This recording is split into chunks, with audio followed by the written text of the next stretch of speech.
chère étincelle, bienvenue à toi dans cette guidance, message pour ton parcours, pour ton chemin de vie actuel. C'est une guidance qui est intemporelle, tu pourras revenir dessus lorsque tu le désireras, faire un autre choix. C'est un message qui n'a pas de limite de temps et d'espace. Alors, je te propose d'aller regarder différents messages concernant ton parcours actuel, l'étape de vie dans laquelle tu te trouves, tes avantages, tes atouts, tes défauts, les personnes qui t'entourent. Et justement, cette carte que je t'invite à choisir constituera ton message. Alors, je t'invite à évidemment te rappeler que sur ma chaîne je propose des guidances qui sont générales, donc ça ne va pas faire écho en tout pour tout et pour tout le monde. Donc évidemment tu fais appel à ton discernement et tu fais des liens uniquement avec ce que tu vis dans ta réalité. Si tu souhaites approfondir cette guidance ou prendre rendez-vous, n'hésite pas, en dessous de cette vidéo tu as le lien vers mon site internet et les services que je propose, à savoir des soins énergétiques, de l'hypnose spirituelle, des accompagnements en psychogénéalogie et évidemment des guidances. Allez, c'est parti, je t'invite à choisir. Pour le groupe 1, ce sera l'améthyste. Pour le groupe 2, ce sera le quartz aura. Et pour le groupe 3, ce sera l'œil de Shiva. En dessous de cette vidéo, tu trouveras aussi le minutage pour aller directement au message que tu auras choisi. C'est parti, on se retrouve tout de suite. Alors pour toi qui as choisi l'améthyste, on va découvrir le message à la fin et on va commencer par 3 cartes du tarot. On va commencer par aller voir, pour toi qui as choisi l'améthyste, l'étape de vie dans laquelle tu te situes sur ton parcours.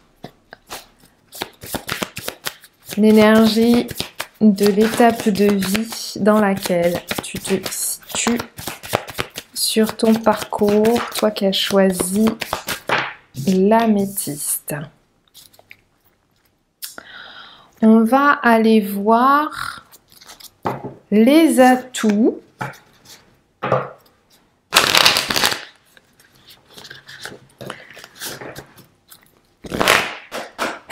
et les défauts. Alors, on va prendre une carte pour les atouts et les défauts. Voilà. Très bien. Et on va terminer par aller regarder ce qui se passe au niveau des personnes qui t'accompagnent ou qui t'entourent sur ton cheminement actuel. Voilà, voilà, voilà. Alors, on a la roue de fortune, on a le 2 de pentacle à l'envers et on a le roi de coupe. Alors, ici, on voit que tu es actuellement dans une étape de transition. D'accord, il y a du changement dans l'air, il y a la clôture d'un cycle, il y a l'ouverture d'autres choses ici, très certainement une énergie qui te permettra, pour moi, de révéler un certain potentiel. D'accord, c'est comme si jusqu'ici ça avait pas été possible, ou en tout cas tu avais autre chose à clôturer avant de passer à une prochaine étape. Donc actuellement, peut-être que tu clôtures pas mal de choses, peut-être que tu clôtures des contrats ou des engagements, peut-être aussi que tu termines, je sais pas moi, un travail ou une amitié, ou voilà, il y a des choses qui se clôturent, mais c'est pas encore, voilà, tu es dans une phase de transition pour moi. Tu termines, ça c'est sûr, mais tu n'es pas encore dans cette énergie de renouveau où tu vas pouvoir exprimer ton individualité, ton plein potentiel. Donc évidemment, hein, c'est une guidance qui est générale. Là, on voit qu'on a quand même des énergies assez différentes. Donc ça va certainement toucher à tes valeurs, à tes émotions, au relationnel essentiellement, mais ça peut aussi avoir un impact dans tous les domaines de vie, hein. Généralement, quand on a la roue de fortune, ça impacte tous les domaines de vie. Donc par exemple, le fait d'être dans une transition amoureuse, peut-être qu'on quitte un partenaire et qu'on ne sait pas ce qui nous réserve l'avenir. Ici, on est vraiment dans peut-être une situation pas très confortable au niveau énergétique, d'accord? Puisque, encore une fois, on sait qu'il y a des choses qui se terminent, mais on ne sait peut-être pas où on va, ou on ne sait peut-être pas ce qui arrive derrière, parce que, hein, comme l'explique très bien cette carte, les énergies vont basculer par rapport à ce que l'on aura nourri aussi, hein, durant tout ce chemin. D'accord? Donc voilà, une transition qui est peut-être pas très agréable à vivre, mais en tout cas qui est actuelle, ce qui quand même promet quelque chose de sympa. Tes atouts, ici on a le 2 de Pentacle à l'envers, donc atouts et défauts. Moi ce que je ressens, c'est que tu es quelqu'un qui a tendance, en tout cas qui a une grande capacité à faire plusieurs choses en même temps. On est dans une énergie de terre. Donc tu es quelqu'un qui a peut-être l'habitude de gérer à la fois la famille, le boulot, peut-être que dans ton travail, tu as beaucoup de responsabilités et que tu es obligé de jongler, hein, comme on le voit ici, avec plusieurs énergies. Mais les deux, ce sont vraiment des énergies de dualité. Donc il y a peut-être ici, en parlant d'un défaut, hein, si on peut dire ça comme ça, attention, les défauts sont des atouts, hein. Tout dépend du point de vue dans lequel on l'envisage. Mais ici, il y a vraiment un message qui te dit que cette période est terminée. Qui te dit que c'est important de faire attention aussi à ce que ça n'impacte pas ta santé. Parce que le 2 de Pentacle à l'envers, c'est quand même quand justement, eh ben, quand bien même c'était quelque chose qu'on savait faire avec une grande diligence, facilité, ici on voit que c'est quelque chose qui commence à arriver à un point d'usure. D'accord? Le 2 de Pentacle à l'envers, c'est on n'arrive plus à jongler, on n'arrive plus à gérer. Ça peut ici en plus, hein, surtout si ça concerne le niveau professionnel, le 10 peut incarner aussi l'énergie du 10 de bâton, c'est-à-dire on est à bout, on est en burn-out, ça suffit, on n'en peut plus.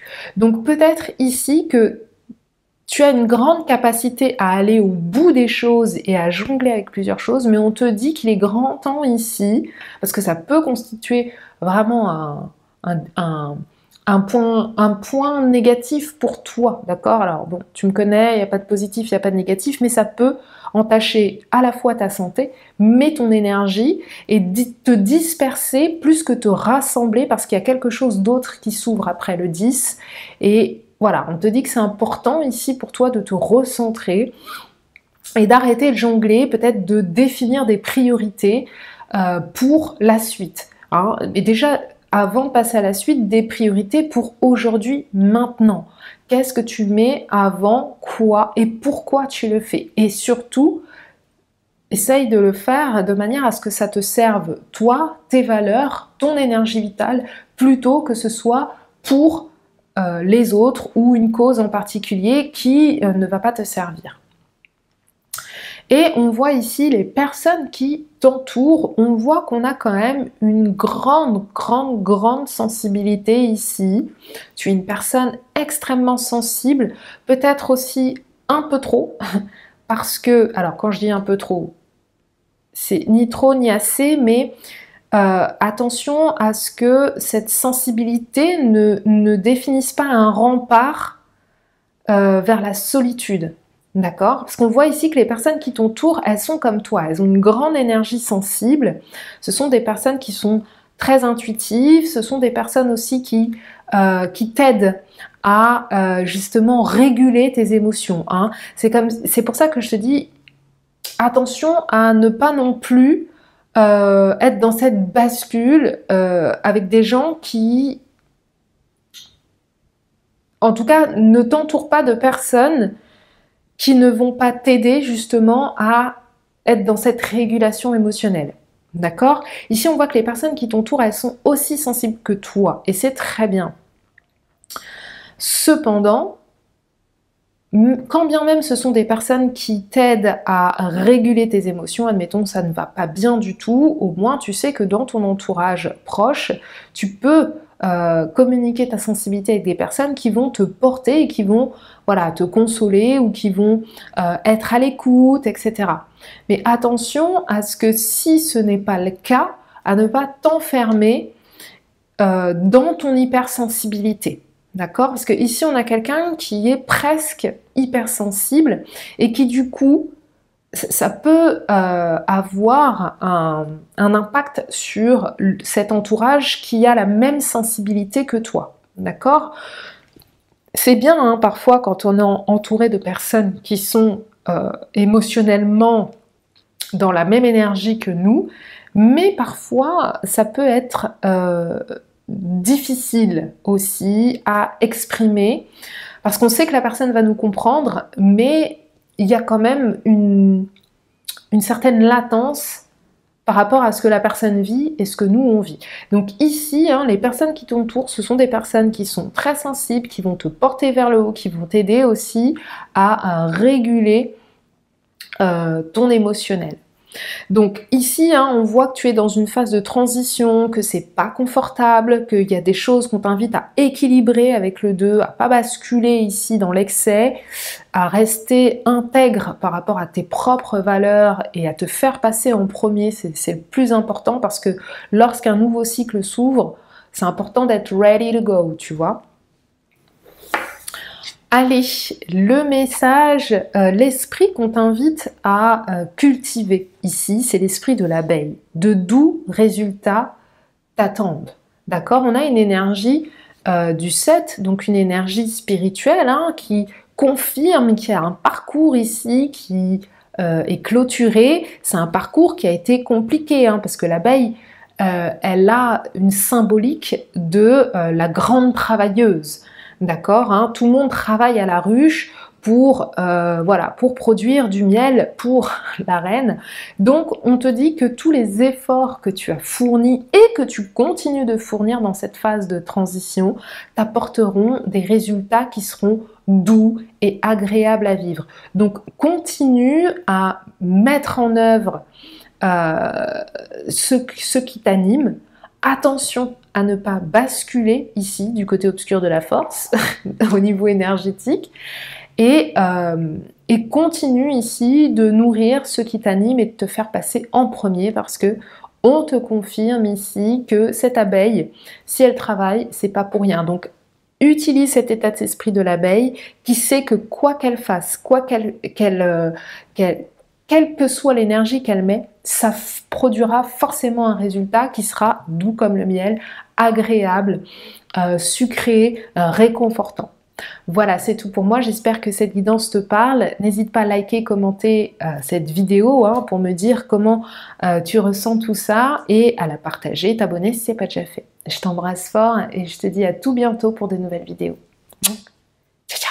Alors à toi qui as choisi le quartz aura, on va garder ce message pour la fin et on va commencer par le tarot. On va tirer 3 cartes du tarot et on va commencer par l'étape de vie pour toi qui as choisi le quartz aura que tu traverses actuellement. Donc quelles sont les énergies de l'étape de vie actuelle? Alors, on a le magicien. Ok. On va aller voir.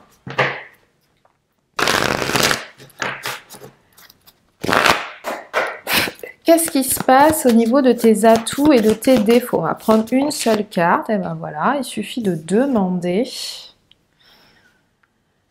Et on va aller regarder ici ce qu'il se passe au niveau relationnel, notamment les personnes qui t'entourent. Dans cette phase de vie. Ok. Allez, c'est parti. On a le 9 de coupe et on a le roi de pentacle. Alors déjà, on a de très belles énergies. Franchement, on peut pas... Là, on est quand même dans quelque chose de sympatoche, d'accord? Donc ici, tu es dans une phase où tu commences quelque chose. Il y a un début, d'accord? Il y a un démarrage ou un redémarrage, hein, quand même. Peut-être que tu commences un nouveau job, peut-être que tu es dans une nouvelle relation, peut-être que tu as déménagé et que ça y est, tu es dans ton nouvel appartement ou dans ta nouvelle maison et que voilà, il y a quelque chose de nouveau, il y a une nouvelle étape de vie qui s'ouvre à toi. Elle a déjà commencé, hein, pour moi. Tu y es déjà actuellement.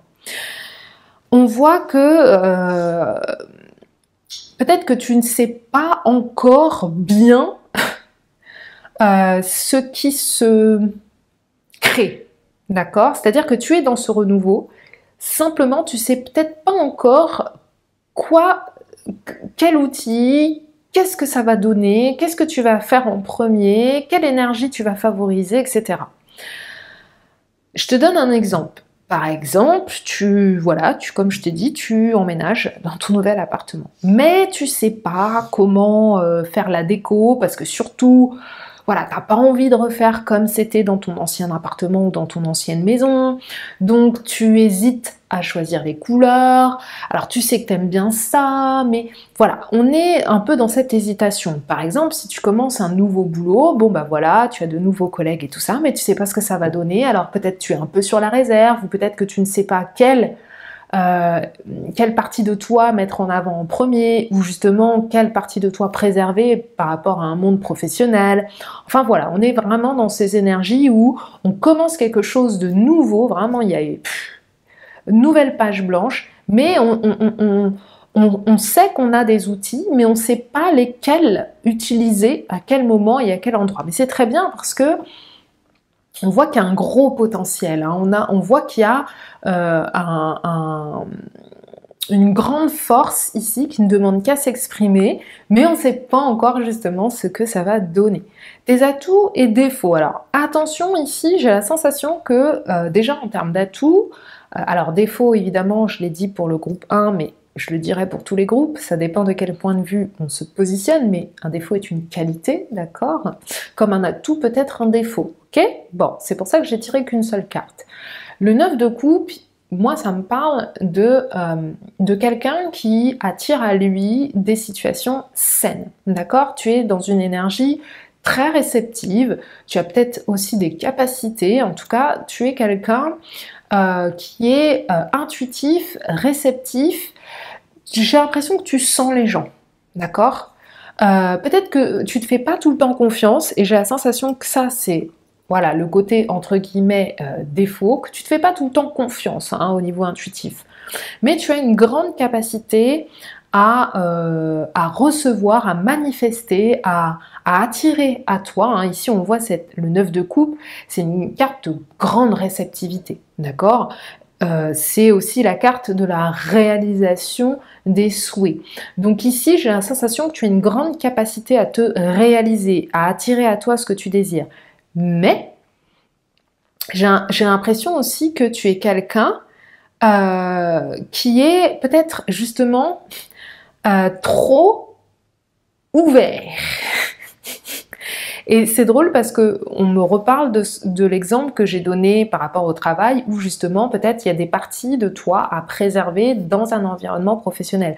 Mais après, peu importe, hein, ça peut être avec de nouvelles relations amicales, etc. Ici, peut-être faire attention à ce que ce soit pas les portes des saloons non plus. Parce que les gens vont voir ici. En fait, j'ai la sensation que comme tu as cette capacité à rayonner et à attirer à toi, surtout dans cette énergie de renouveau, ça va attirer les gens. Mais ça va pas attirer que des personnes qui te voudront du bien. Donc peut-être faire attention à justement utiliser ta capacité à sentir les gens, à recevoir des informations par ton intuition, et refermer les portes du saloon quand c'est utile et nécessaire. D'accord? C'est très important, j'ai la sensation, parce que ici ça te demande de faire aussi un bilan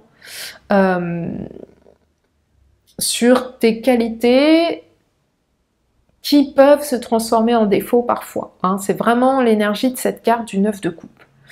Ensuite, pour les personnes qui t'entourent, alors le 9 de pentacle, on voit ici que tu as un entourage qui est quand même bien installé dans la vie, d'accord? C'est-à-dire, autour de toi, il y a très peu de gens, par exemple, qui sont au chômage, ou il y a très peu de gens qui ne maîtrisent pas leur environnement matériel, d'accord? Tu as essentiellement autour de toi des personnes qui ont un logement, ont un travail, ont un salaire conséquent. Bon, t'es pas entouré de riches non plus, mais tu es entouré de personnes qui se sont construites et qui ont des bases familiales ou des bases matérielles ou financières qui sont quand même bien présentes, d'accord? Bon. Donc ici, les personnes qui t'entourent, elles vont t'aider à justement à maîtriser ton environnement. Alors maîtriser, je suis pas très fan de ce mot, mais à bien cerner de quelle manière tu peux devenir ce roi de pentacle, de quelle manière tu peux être abondant, abondante. Ce sont vraiment des personnes qui vont t'aider à passer au stade supérieur, d'accord? Donc par exemple, si ce sont des personnes dans ton environnement professionnel, peut-être que tu vas pouvoir trouver des personnes qui vont t'aider à, par exemple, monter en grade hein, dans ton environnement, même si tu débutes, hein, et qui vont t'ouvrir à d'autres perspectives, qui vont faire que tu vas encore plus t'ancrer solidement au niveau matériel financier. Attention aussi à ne pas, enfin en tout cas à éviter justement de créer une barrière sociale, peut-être avec des personnes qui n'ont pas ces énergies du roi de pentacle.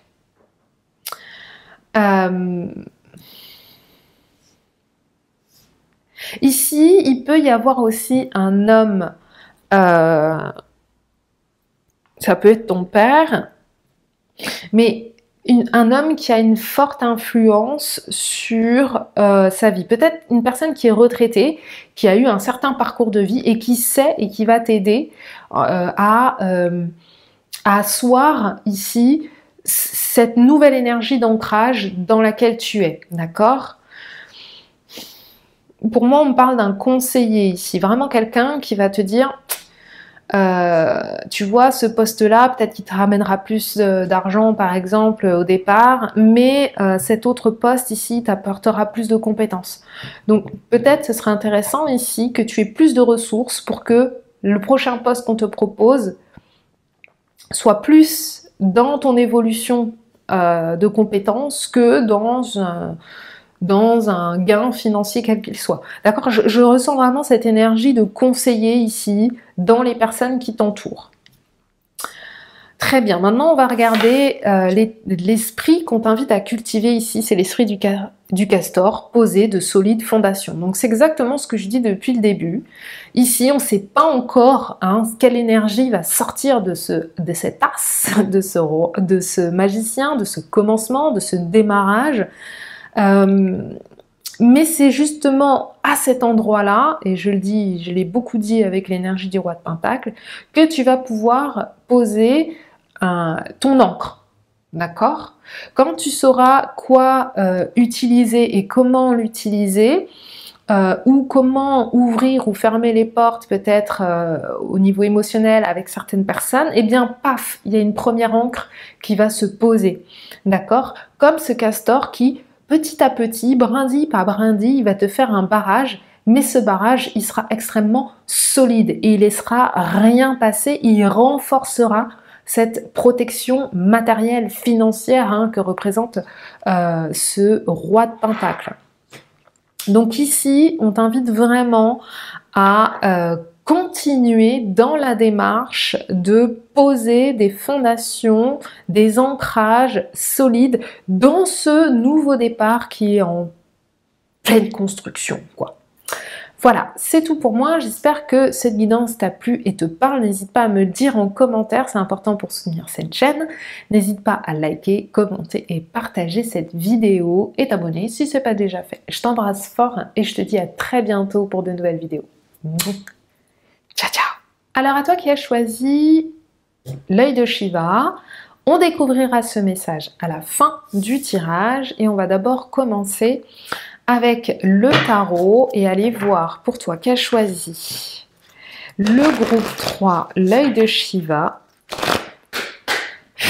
Dans quelle étape de vie tu te trouves actuellement? Quelles sont les énergies que tu traverses? Ok, on va aller voir maintenant avec une deuxième carte les atouts et défauts pour toi qui a choisi l'œil de Shiva. On a le 3 de Pentacles. Ok. Et on va terminer avec les personnes qui t'entourent actuellement sur ton parcours de vie.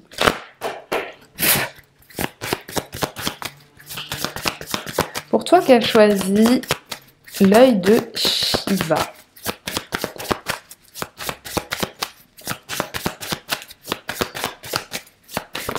Alors, on a le chevalier de bâton.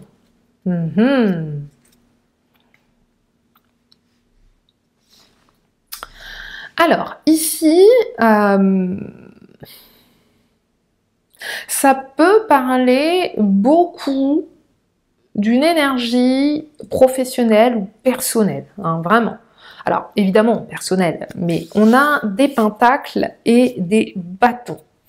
Ça peut parler aussi de ton énergie. Pourquoi je dis ça? Parce que ici, on a ton étape de vie. Tu es dans une phase de guérison, d'accord? Actuellement, ça peut être compliqué pour toi, d'accord? C'est l'ange de la tempérance. Tu es protégé sur ton parcours actuellement parce que tu es en train d'alchimiser et de transmuter certaines énergies. On le voit ici, hein. La transmutation, elle se fait de l'inconscient, de l'obscurité, de la lune, vers le conscient, la lumière. Et il y a comme, pour certains, on parle d'une transmutation de l'ego. D'accord? Donc on a vraiment cette énergie du lemniscate, une énergie infinie. Et pour d'autres, c'est vraiment, on me parle de croyances, on me parle de schémas, voilà, qui sont actuellement en train d'être transmutés. Et c'est pas du tout facile. C'est vraiment ce que je ressens. Cependant, on te dit que ce que tu traverses actuellement est protégé. Protégé dans le sens où c'est prévu sur ton chemin et que tu es, qu'on veille sur toi, que tu es sous bonne garde ici, hein, dans cette énergie de guérison. Peut-être aussi que tu es dans une phase de négociation ou de pourparler, d'accord? Ça peut être au niveau professionnel, ça peut être aussi au niveau matériel financier, peut-être que actuellement tu es en train, je sais pas moi, de négocier un prix pour un nouvel appartement ou l'acquisition d'un bien quel qu'il soit. Ça peut être ça. Mais pour moi, la première énergie, c'est une énergie de guérison. Et une chose est sûre, c'est que les énergies de guérison ne sont pas toujours agréables. Parce que lorsqu'on guérit, ça demande ici de se détacher définitivement de certains systèmes qui sont désuets pour non pas les laisser, hein, et dire je mets ça sous le tapis. Bah, le jour où tu vas lever le tapis, à mon avis, tu vas avoir mal aux yeux et mal à la tête aussi, mais plutôt pour les transformer, d'accord? Pour les transformer, c'est-à-dire, on me demande de donner un exemple. Je sais pas moi, je guéris une dépendance affective et plutôt que de dire je me débarrasse de ce schéma limitant que je ne peux pas exister sans cette personne, eh ben je transforme cette énergie en je brille, je suis un soleil, j'ai ma personnalité, je suis suffisante, je n'ai pas besoin de telle ou telle personne pour être aimée, etc., etc. D'accord? Il y a vraiment cette transmutation qui est en cours. Et comme je le dis pour d'autres, hein, il y a ce truc de négociation, c'est-à-dire peser le pour et le contre. Hein. Peut-être que voilà, tu es dans l'acquisition d'un bien et tu dis ouais, mais bon, là il n'y a pas ci et puis là il n'y a pas ça. Peut-être ça peut être judiciaire aussi, où voilà, il y a deux parties hein, qui s'opposent et on essaie de trouver un compromis hein, dans les énergies. Bon, les atouts et les défauts. L'avantage que tu as, c'est que lorsque c'est nécessaire, tu arrives à déléguer ici. Vraiment. Tu arrives à mettre alors, je dirais pas les bonnes personnes, mais les personnes qui peuvent, enfin en tout cas où tu es sûr qu'elles peuvent t'aider à contribution. D'accord? Donc tu es plutôt dans une énergie de co-création. Mais j'ai la sensation ici qu'en termes de défauts, parfois, peut-être tu n'as pas justement mis les bonnes personnes à contribution et que ça a pu te porter préjudice. En tout cas, si ça t'a pas porté préjudice, ça n'a pas donné l'effet escompté. Bon, c'est exactement ce qu'on me confirme ici. D'accord? Il y a eu quelque chose que tu as souhaité, un projet peut-être que tu as souhaité mettre en place et peut-être tu as demandé de l'aide à quelqu'un qui t'a dit oui, en fait, la personne n'a rien fait. Donc du coup, c'était pas la bonne personne. Parce que c'est un avantage chez toi, c'est un atout. Tu sais déléguer. Il y a des personnes qui n'arrivent pas à déléguer. Mais peut-être que tu t'es fourvoyé, trompé, ou tu as mal jaugé ici la co-création, le partenariat, la délégation ici, dans laquelle tu as investi ton projet. D'accord? Donc, bon, admettons,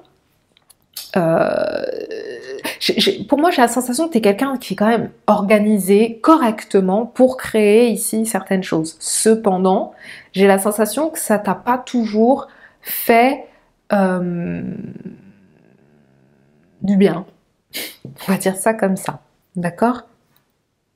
On me parle de méprise. Il y a eu des méprises sur certaines personnes. Alors, par exemple, si tu as une famille avec un mari, des enfants, peut-être que tu leur as demandé à chacun, bah toi tu fais ci, toi tu fais là, toi tu fais mi, et puis tu t'es rendu compte que non, t'avais demandé à un tel de fixer une étagère, tu vois les trous qu'il t'a fait dans le mur, tu t'es dit oulala, mais qu'est-ce que c'est que ça? Enfin, voilà, pour moi, il y a une méprise, hein, et c'est confirmé. Il y a une méprise sur la délégation. C'est quelque chose que tu sais bien faire, tu sais qui peut être compétent pour quoi, mais j'ai la sensation que c'est quelque chose qui a été de l'ordre de l'apprentissage. C'est-à-dire que, bah, comme tout le monde, tu as fait des erreurs, tu t'es trompé. D'accord? Donc ici, j'ai la sensation que cet apprentissage te dit que tu as cette grande capacité, mais que si ça n'a pas fonctionné par le passé, c'est simplement qu'on a le droit de faire des erreurs et que ça ne constitue pas un défaut. Ça va juste affiner ton appréciation des personnes en qui tu remets aussi ta confiance, ton projet, etc. D'accord? Ici, pour les personnes qui t'entourent avec le chevalier de bâton, j'ai la sensation que tu es entouré de personnes qui ont beaucoup d'énergie. Tu es entouré de personnes qui n'ont pas froid aux yeux, qui se lancent, qui y vont quand il faut y aller, qui partent un peu à l'aventure, des personnes qui sont qui ont une bonne énergie aussi, hein, des personnes qui vont te pousser hein, quand même. Attention à ce qu'on te pousse pas dans le vide. D'accord? Parce j'ai la sensation ici qu'il y a un besoin de comprendre ta propre énergie. Admettons que toi, tu es quelqu'un qui, je sais pas moi, qui a des vertiges, admettons. Et que tu es entouré de personnes qui vivent dans l'extrême. Viens, on fait du saut en parachute, viens, on fait ci, viens, on fait ça. Alors c'est très bien, toi, tu as envie. Mais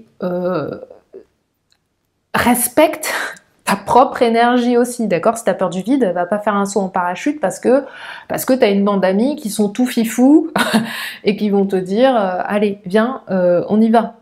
Respecte ton énergie, c'est très important, d'accord? Donc les personnes qui t'entourent, on a quand même un bon entourage, et ça a été le cas pour les 3 guidances. On a un entourage qui stimule, on a un entourage qui pousse, on a un entourage qui est vivant, on a un entourage qui va en tout cas être énergique. Et ouais, je crois que c'est comme ça qu'on dit. Bon. Par contre, attention à respecter ton énergie. C'est très très important. Ça, c'est le message qu'on me donne pour toi. D'accord? C'est pas parce que les autres sont comme ça que tu dois l'être. Hein, ou en tout cas qu'il n'y a pas de limite à poser. D'accord? Pas te laisser emporter par la fougue de ces personnes sans respecter ta propre énergie. Et l'esprit qu'on t'invite vraiment à cultiver, c'est l'esprit de la colombe, d'être la paix. Donc ici, on voit, si tu es dans une situation où vraiment il y a des négociations, il y a des compromis, peut-être des difficultés avec la justice, ou tout simplement la guérison, on t'invite à l'incarner à l'intérieur de toi. Ici, on voit, il y a beaucoup d'énergie. Ici, on voit que on est plusieurs. Il y a beaucoup il y a beaucoup de mouvements, d'accord? Mais dans ce mouvement, on t'invite à faire la paix à l'intérieur de toi. C'est quelque chose qui va t'aider dans cette étape que tu traverses actuellement de guérison, à faire la paix à l'intérieur de toi pour qu'elle puisse se manifester autour de toi. D'accord? Ouais, il y a vraiment quelque chose avec le autour de toi. C'est très important. Les énergies qui sont en train de guérir actuellement nécessitent aussi que tu installes, que tu laisses la rancœur, l'amertume, tout ce qui a pu être éprouvant émotionnellement, physiquement, parce que ça peut être une guérison physique aussi, parce que je t'ai dit, ça peut concerner vraiment ton corps ici. On a les pentacles et les bâtons. Peut-être que tu as été malade, et peut-être que tu as nourri ici des idées, ou que tu as eu des blocages par rapport à la santé, ou des choses comme ça, que ça a été très difficile. Mais on t'invite à pas que à faire la paix avec ce qui s'est passé, mais à être cette paix. Plus tu laisseras à l'intérieur de toi, plus ça va se refléter dans ton environnement. Voilà, c'est tout pour moi. J'espère que cette guidance t'a plu et te parle. N'hésite pas à me dire en commentaire comment ça résonne pour toi, à liker, commenter, partager cette vidéo, c'est important pour soutenir cette chaîne, et à t'abonner si ce n'est pas déjà fait. Je t'embrasse fort et je te dis à tout bientôt pour de nouvelles vidéos.